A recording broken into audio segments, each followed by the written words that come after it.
The Gulfstream that Adrian Cole had spent 6 weeks restoring sat gleaming under the hangar lights when he placed the invoice on the table. The executives laughed and said they had no intention of paying. They assumed a debt-ridden single father would stay quiet to protect his reputation. Adrian didn't argue. He pulled his certification card from his pocket, placed it beside the hangar key, and walked out in silence. 10 minutes later, Isabella Hartwell ordered the aircraft to depart. But every pilot who approached the jet stepped back, opened the logbook, and said the same thing. Without Adrian's signature, no one was flying. If you believe integrity is always worth it, stay until the end and watch the truth take flight. Rain was still hitting the tarmac at Black Ridge Executive Airfield when Adrian Cole pulled his truck past the security gate. It was a cold Carolina rain that came in sideways, making everything outside look temporary. He had received the call 3 hours earlier from a man named Victor Langford, operations director for Ashcroft Meridian Holdings, who described the job in 4 short sentences, as if reading from a memo. The aircraft in question was a Gulfstream Num Trum Num Mui, the personal jet of the late Conrad Ashcroft. It had been grounded for nearly 2 years after a combined electrical and hydraulic failure that had never been properly documented and was never urgently repaired. 3 major maintenance firms had given wait times measured in months, and Victor explained that the company simply did not have months. A merger was closing in 6 weeks, and the jet needed to be airworthy before then. Adrian asked 2 questions about the last known maintenance date and the condition of the hydraulic lines, then said he would inspect the aircraft before agreeing to anything. What he found inside Hangar Bay made him stop for a long moment, his flashlight cutting through the darkness. The Gulfstream was not simply grounded, it had been worked on badly by someone who understood the basic structure of an aircraft, but not the principles behind it, and then abandoned mid-repair, as if the job had been interrupted by something more urgent or more convenient. Wiring bundles had been disconnected and left hanging. A hydraulic accumulator had been replaced with a unit that had no traceable part number.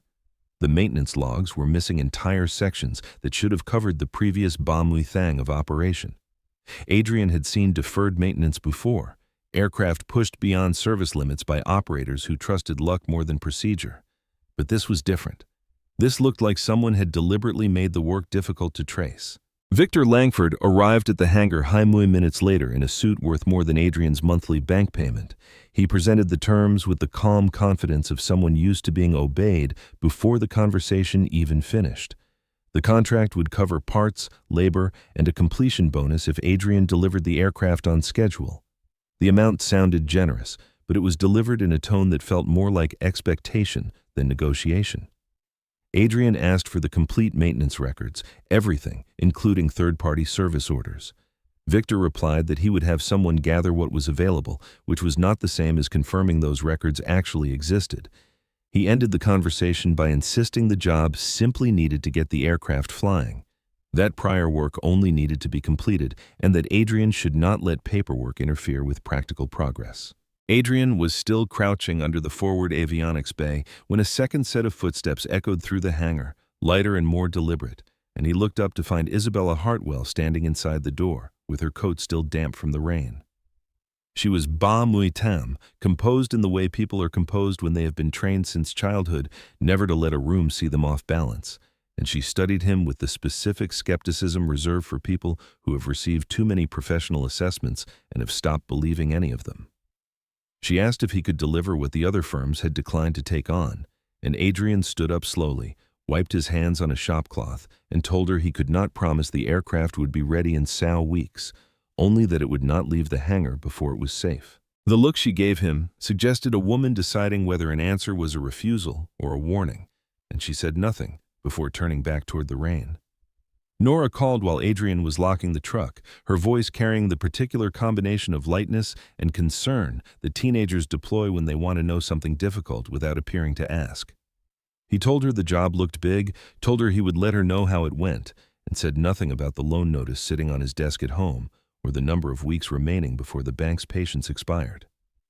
He drove away from Black Ridge knowing the work was 3 times the size of what Victor had described, and that he needed every dollar of it to arrive on time, and neither of those things changed what he would require before signing his name to anything. It was only when he pulled a panel beneath the main avionics rack and lifted it clear that he found it.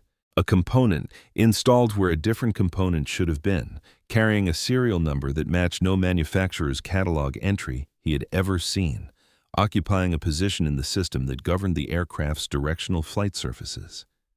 Lena Brooks arrived the following morning with a hard case full of diagnostic equipment and the particular expression she wore when she had already decided a job was going to be worse than advertised, but was coming anyway. She had worked alongside Adrian for moit years, knew his methodology the way musicians know a band leader's tempo, and she had enough experience with avionics anomalies to understand that an unregistered serial number on a flight control component was not a clerical error. It was either incompetence or something considerably worse. They brought in 2 other technicians, both certified, both trusted, and the 4 of them divided the aircraft into zones and began working systematically from nose to tail, cataloging every anomaly, every missing log entry, every component that did not match the documentation on file. Victor began delaying parts approvals within the first week, and Adrian responded by drawing against his personal line of credit to order the components that could not wait. Hydraulic seals, wiring harness sections, a replacement pressurization controller the aircraft desperately needed. Each time Adrian filed a report detailing a new system failure discovered during inspection, Victor acknowledged it with language that made the findings sound like nuisances rather than safety concerns. And the reports that reached Isabella had been edited to single-paragraph summaries that described Adrian as running over budget and behind schedule. She called the hangar on day 9 to say she was hearing concerns about the pace of progress. And Adrian told her the pace was determined by what he found, not what anyone had expected to find, and that if she wanted to discuss specifics, he would lay every inspection report in front of her unedited. She arrived that afternoon to find him on his back beneath a wiring conduit, pulling a connector apart with his bare hands because the torque felt wrong, and she watched him work for several minutes without saying anything. When he sat up and showed her the connector, its internal contact bent in a way that would have passed a visual inspection, but would have eventually caused an intermittent autopilot failure. She did not apologize for her earlier tone, but she did not repeat it either. He was, she was beginning to notice, completely indifferent to the fact that she was the person paying him, which was not a quality she encountered often, and one she was not certain she liked, though she could not locate any ground on which to object to it. Lena had been running the unregistered serial number through every accessible database since day 2, and on day high, she found it.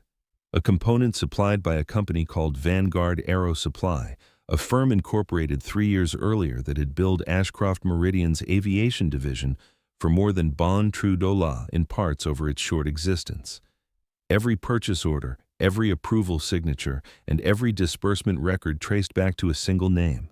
She printed the records and brought them to Adrian the way she always brought him findings that changed the shape of a problem. Without drama, without editorial, just the paper and the silence for him to read it in. Inside the forward cabin, while recalibrating the cockpit instrumentation, Adrian noticed a photograph tucked into the side pocket of the pilot's seat, Conrad Ashcroft standing beside the aircraft on a sunny tarmac, one arm around a teenage Isabella, both of them squinting against the light. He replaced the photograph exactly as he had found it. On the instrument panel, a small mechanical clock with a cracked crystal had been left in place by every technician who had worked on the aircraft before him, and Adrian cleaned its face carefully with a soft cloth before moving on to the next item in his sequence. Lena's voice was quiet when she told him which system the unregistered component governed: directional flight control. A failure at that position, she said, would cost a pilot the ability to steer the aircraft at any altitude.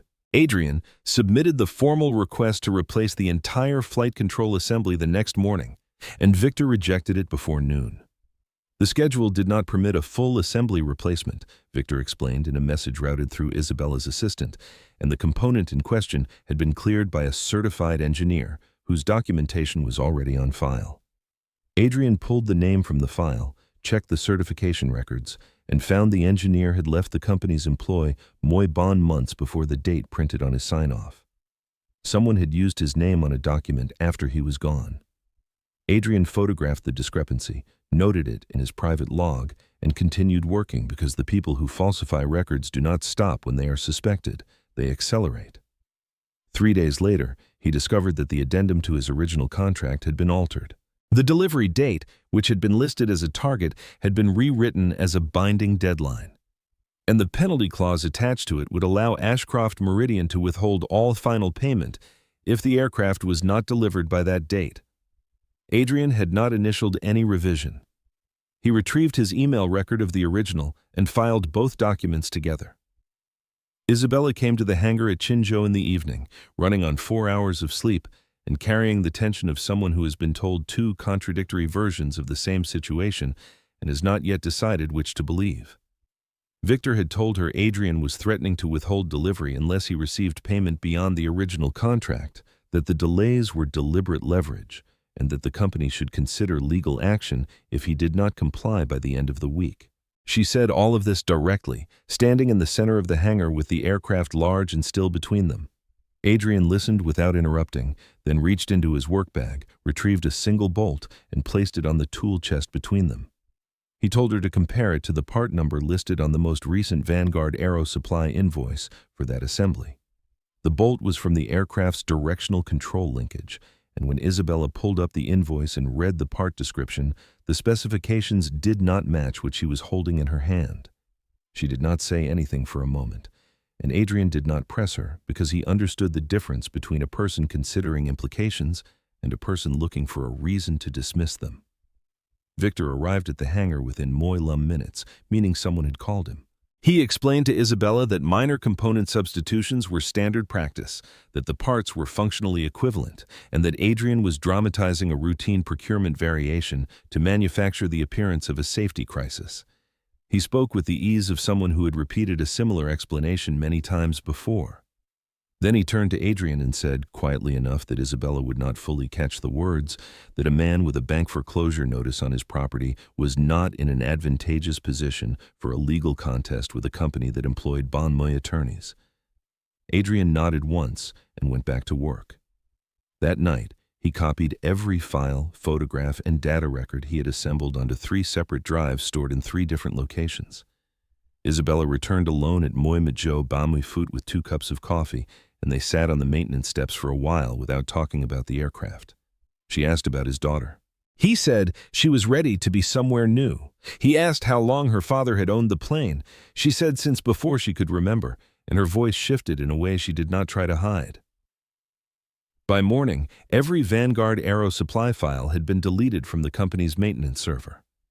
The deletion confirmed what Adrian and Lena already suspected, and because Lena had anticipated it, she had already cloned the REL Adrian server directories onto an encrypted external drive she kept inside her jacket. She spread the printouts across a folding table the next morning and began cross-referencing serial numbers, invoice dates, and installation records with the methodical patience of someone who understands that evidence only matters if it is unbroken. While she worked, Adrian tracked down a legitimate flight control assembly from a decommissioned aircraft at a salvage facility in Tennessee, verified its certification lineage from the original manufacturer through its last recorded inspection, and wired a deposit from his personal account because Victor had stopped approving any expenditure above $1,000 without a bon mitamzo review. The final 2 weeks of work did not look dramatic from the outside. Bench calibration, system integration tests, ground power checks, the slow confirmation that each repaired system communicated correctly with every other. But it carried a different weight because everyone in the hangar knew someone had previously cut corners on that aircraft and that the consequences would not fall on the person who had done it.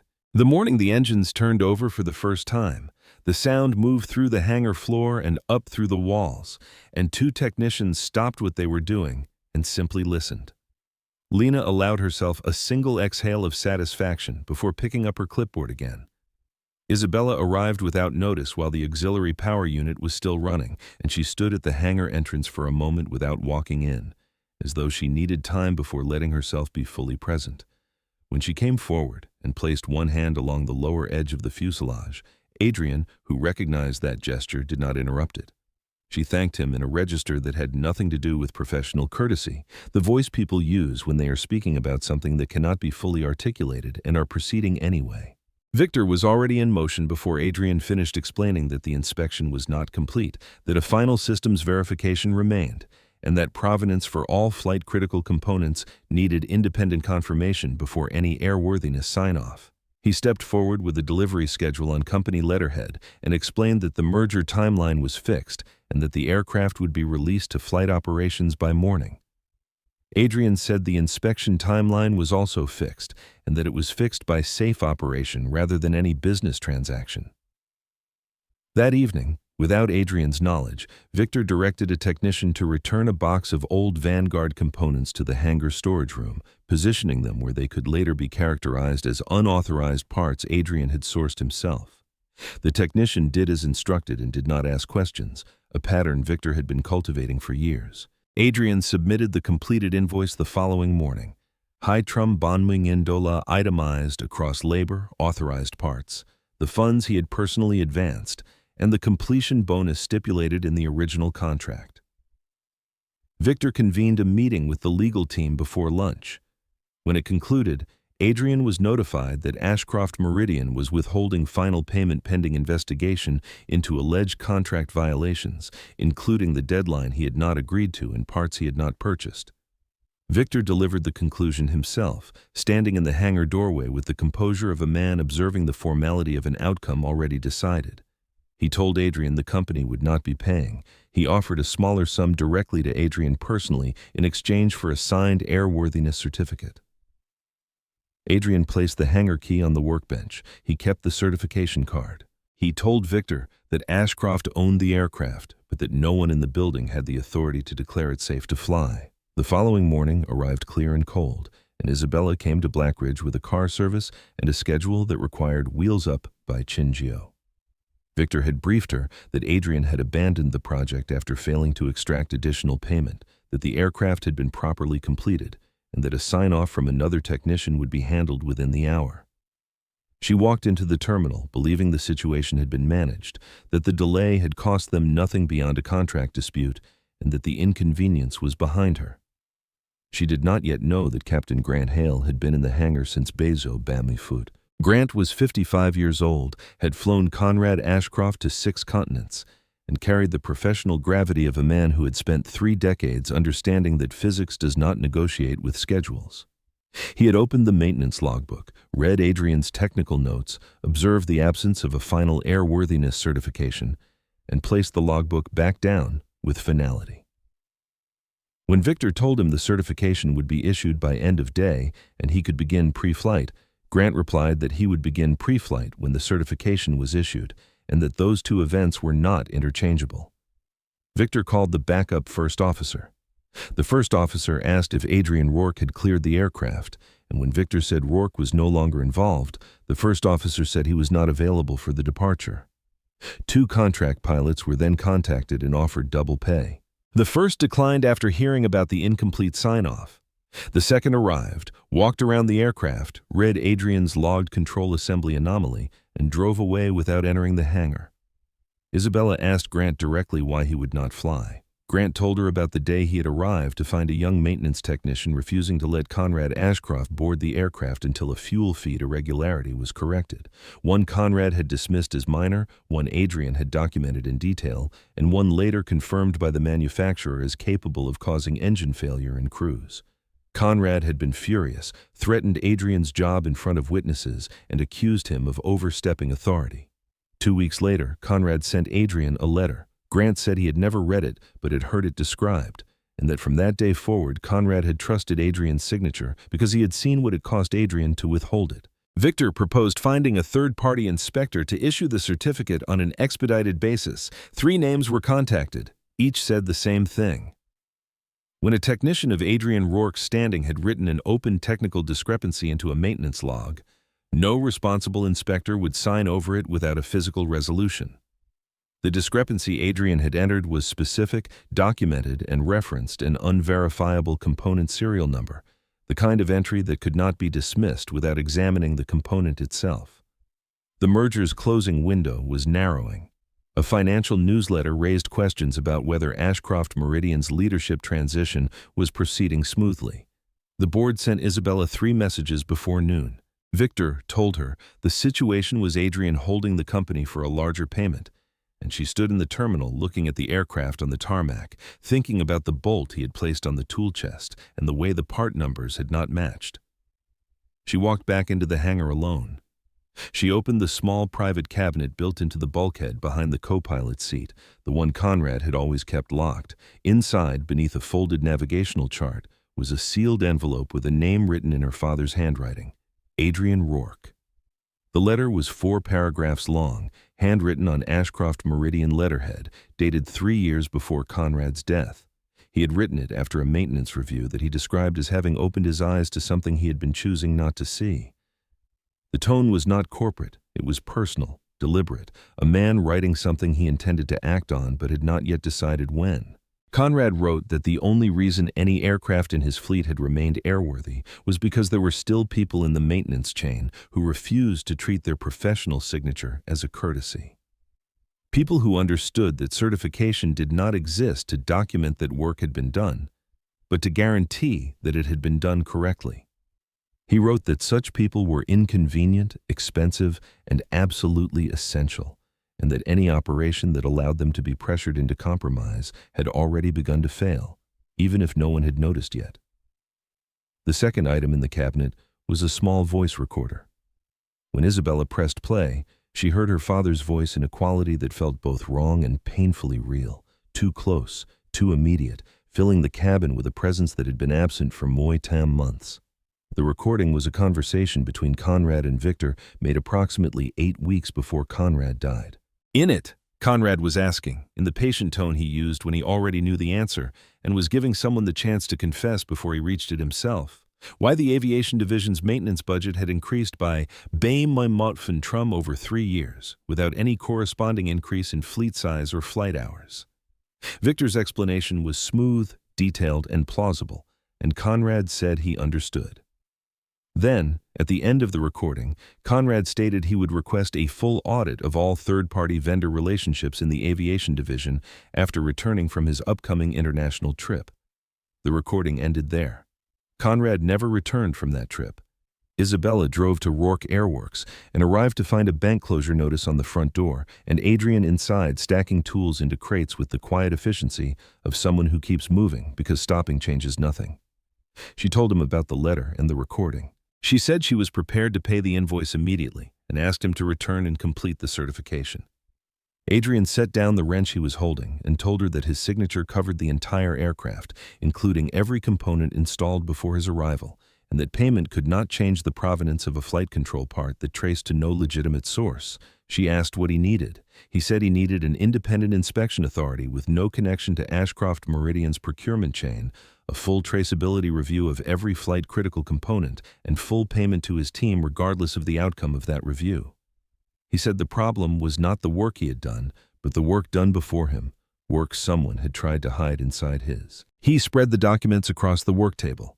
Serial number records, Vanguard invoices, falsified engineer sign-offs, server deletion timestamps, and the original contract beside the altered version. Isabella stood reading for 20 minutes while Adrian continued packing. She told him she had signed the payment hold order. He said he knew. She waited for some expression of gratitude, but he gave none, only asked whether she had seen the same information he had been working from since the beginning, or only the version Victor had wanted her to see. When she looked at everything laid out on the work table, she understood they were not the same at all. She took out her phone and called the chairman of the board. Isabella did not confront Victor that evening. She had seen enough of how he operated to know that a direct confrontation before evidence was secured would only lead to controlled destruction of what remained. She told the chairman only that she was initiating an internal audit and needed bonmuitam hours. Victor learned through his usual channels that she was slowing things down. He interpreted it as uncertainty and began acting accordingly. He ordered the removal of the stored Vanguard components from the hangar storage room and arranged for them to be transported to a facility outside the airfield. Lena, who had access to the independent auditor tracking system, flagged the shipping manifest immediately. Auditors intercepted the delivery at a warehouse registered to an LLC whose sole listed officer was Victor Langford's brother-in-law. Inside, investigators found Bay-Tram-Muihai components across Muibei categories, none with valid airworthiness certification. Many bore counterfeit manufacturer markings, all tied to billing records from Ashcroft Meridian spanning 4 years. The markup averaged high-trum Salmuifan-trum over standard market pricing. Victor had prepared for questions about procurement to arise in a legal setting, where documents could be explained and timelines disputed, not in a conference room where Isabella Hartwell sat at the head of the table with her father's voice recorder in front of her. He attempted his prepared explanation. The components were legitimate alternatives sourced through non-traditional channels. The pricing reflected expedited availability, and Rourke Airworks had itself used unauthorized parts, the same parts now stored in the hangar facility. He said this with confidence because he had placed those parts there himself. Adrian presented the hangar access logs. Every entry to the storage room was timestamped, including the entry made by Victor's technician the night after Adrian submitted his invoice. The parts arrived after the invoice. The installation records Adrian maintained showed every component actually used in the aircraft, fully documented. The gap between Victor's records and reality could not be explained without revealing the unauthorized night activity.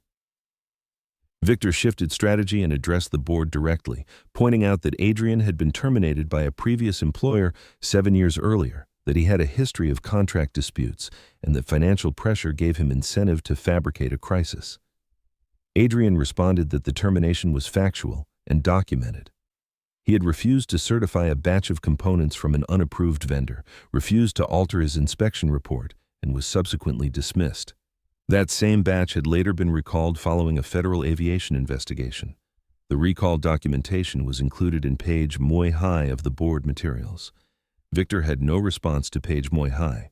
Isabella suspended Victor pending investigation, authorized payment release, and initiated a full procurement audit. Then, auditors revealed a critical finding. The suspect component class identified on the Gulfstream had also been installed on 2 other aircraft in the Ashcroft Meridian fleet, both of which had flown dozens of missions over the past months. Isabella grounded the entire private fleet before the meeting ended. She made the call herself, and operations confirmed the restriction within 60 seconds. The decision caused immediate financial impact. Canceled travel, disrupted international meetings, and visible operational instability that would quickly reach financial news coverage. 3 board members told her she was overreacting. Isabella arrived without notice while the auxiliary power unit was still running, and she stood at the hangar entrance for a moment without walking in, as though she needed time before fully stepping into the situation. When she finally came forward and placed one hand along the lower edge of the fuselage, Adrian recognized the gesture and did not interrupt it. She thanked him in a tone that had nothing to do with professional courtesy, the voice people use when speaking about something that cannot be fully articulated, yet must be said anyway. Victor was already in motion before Adrian finished explaining that the inspection was not complete, that a final systems verification remained, and that full provenance of all flight-critical components required independent confirmation before any airworthiness sign-off. He stepped forward with a delivery schedule on company letterhead and explained that the merger timeline was fixed and the aircraft would be released to flight operations by morning. Adrian replied that the inspection timeline was also fixed, defined by safety, not business deadlines. That evening, without Adrian's knowledge, Victor instructed a technician to return a box of old Vanguard components to the hangar storage room and place them where they could later be framed as unauthorized parts sourced by Adrian. The technician complied without question, a pattern Victor had carefully built over years. Adrian submitted the completed invoice the next morning, Hai Trum Bon Muingin Dola itemized across labor, authorized parts, personal advances, and the contractual completion bonus. Victor convened a legal meeting before noon. Afterward, Adrian was informed that Ashcroft Meridian was withholding final payment pending investigation into alleged contract violations, including the disputed deadline and parts Adrian had never purchased. Victor delivered the decision personally, standing in the hangar doorway with the calm of someone presenting an already finalized outcome.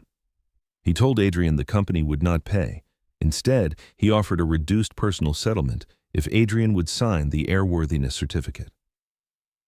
Adrian placed the hangar key on the workbench and kept his certification card. He told Victor that Ashcroft owned the aircraft, but no one there had the authority to declare it safe to fly. The following morning was clear and cold when Isabella arrived with a car service and a schedule requiring wheels up by Chinzhou. Victor had briefed her that Adrian had abandoned the project after failing to secure additional payment, that the aircraft was complete, and that a substitute technician would finalize the sign-off within the hour. She entered the terminal, believing the situation was resolved, that the delay was a simple contractual dispute, and that the disruption was already behind her. She did not yet know that Captain Grant Hale had been in the hangar since Bezio Bamui Foot. Grant was nummy-lum years old, had flown Conrad Ashcroft across 6 continents, and carried the calm authority of a pilot who understood that physics does not negotiate with schedules. He reviewed Adrian's notes, inspected the maintenance log, observed the missing airworthiness certification, and closed the logbook without comment. When Victor said certification would be issued by end of day and pre-flight could begin, Grant replied that pre-flight would begin only after certification was issued. The two were not interchangeable. Victor called the backup first officer. The first officer asked whether Adrian Rourke had cleared the aircraft. When told he was no longer involved, he declined the assignment. 2 contract pilots were then contacted and offered double pay. One refused after hearing about the incomplete sign-off. The other inspected the logbook, saw Adrian's flagged control assembly issue, and left without entering the aircraft. Isabella asked Grant directly why he would not fly.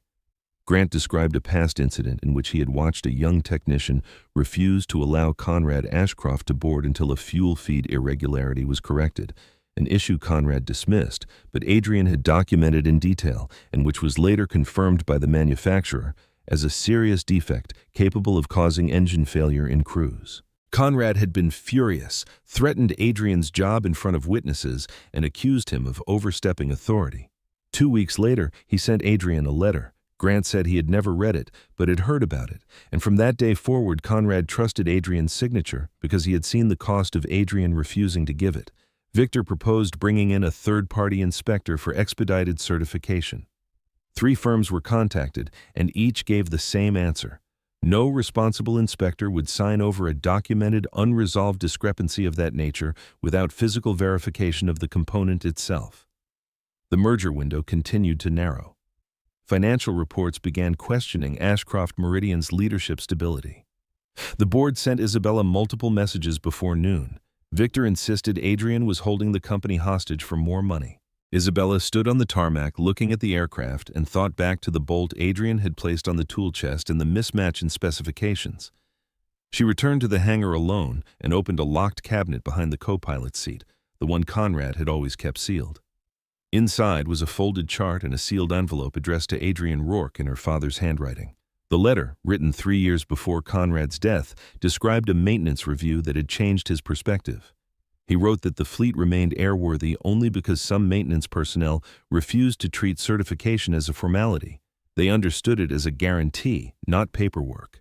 He called those people inconvenient, expensive, and essential, and warned that any organization that pressured them into compromise had already begun to fail. Also inside the cabinet was a voice recorder.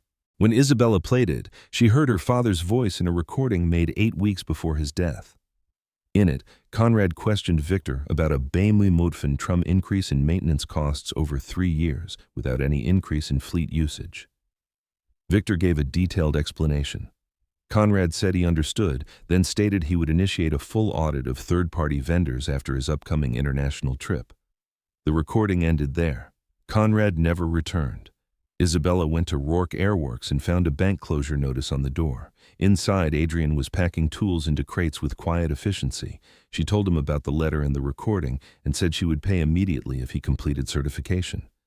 Adrian stopped working and said his signature covered the entire aircraft, including all prior installations, and that payment could not validate a component with no verifiable origin. She asked what he needed. He said he needed an independent inspection authority with no ties to Ashcroft procurement, a full traceability audit of all flight-critical components, and guaranteed payment for his team regardless of outcome. He explained that the issue was not his work, but the work done before him, work that had been hidden inside it. He laid out the documentation, serial numbers, Vanguard invoices, falsified engineer sign-offs, server deletion logs, and the original contract beside the altered version. Adrian said he knew it was not, and Isabella said fine, and that was the end of it. The replacement components arrived certified, traceable, and fully documented to a standard Adrian reviewed personally before authorizing installation.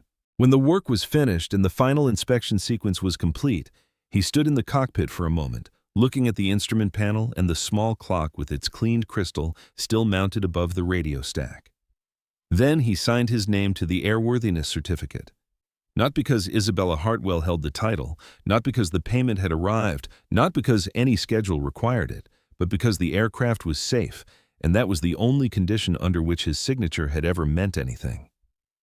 Grant walked to the aircraft first and settled into the left seat without ceremony, beginning his pre-flight checks with the calm focus of someone who trusts certain systems completely. The pilots who had refused to fly weeks earlier arrived at the field without being summoned and filed their crew documentation without reminder, because the signature on the release form was the only reassurance they needed. When the Gulfstream reached the runway and its engines rose to take off power, Adrian stood at the edge of the tarmac and waited for the wheels to leave the ground. The aircraft lifted cleanly, climbing into the morning sky over Charlotte, and the sound of the engines faded into the distance until the jet became a shape against the clouds, doing exactly what it was built to do. Grant flew a full systems evaluation over 2 hours. Every surface, every redundant channel, every automated response performed without deviation. When he returned and landed, the touchdown was smooth, so uneventful that no one even commented on it, because there was nothing to comment on. That absence of drama was the best possible outcome. Grant stepped down from the aircraft and shook Adrian's hand, saying the jet was ready to take Isabella anywhere she needed to go. The word anywhere carried the weight of everything it had cost to make it true. Isabella presented Adrian with a physical check for the full invoice amount, signed in front of her remaining staff and the audit team. Adrian reminded her that the wire transfer had already cleared 2 days earlier. She said she knew, and that the check would be framed in the boardroom beneath a brass plate engraved with a single line: "No schedule, contract, or executive authority stands above the safety of this aircraft." In the months that followed, Rourke Airworks expanded quietly. A second technician was hired, a larger diagnostic suite was installed, and a formal independent inspection agreement was signed with a regional carrier that had learned of the Ashcroft case through industry channels. Isabella remained CEO, not by controlling the narrative of what had happened, but by making operational changes visible and showing up at the maintenance facility herself, without staff, without agenda, just to ask questions and listen. She visited one afternoon in early spring carrying 2 cups of coffee and no appointment. She and Adrian sat in the small office off the main hangar, talking about nothing in particular for a while. Nora called during the visit, and when Adrian returned, he mentioned that his daughter had commented on whether a CEO personally bringing coffee to a maintenance shop might have interests beyond oversight. Isabella asked what he had told her. He said he hadn't said anything. She said she hadn't either. Then she looked out at the hangar floor where a new aircraft sat open and waiting. A man walked in with maintenance records and asked how long it would take to get his airplane flying again. Adrian flipped through the logbook, turned 3 pages, and gave the answer he always gave. "I'm not paid to get it flying. I'm paid to make sure it comes back."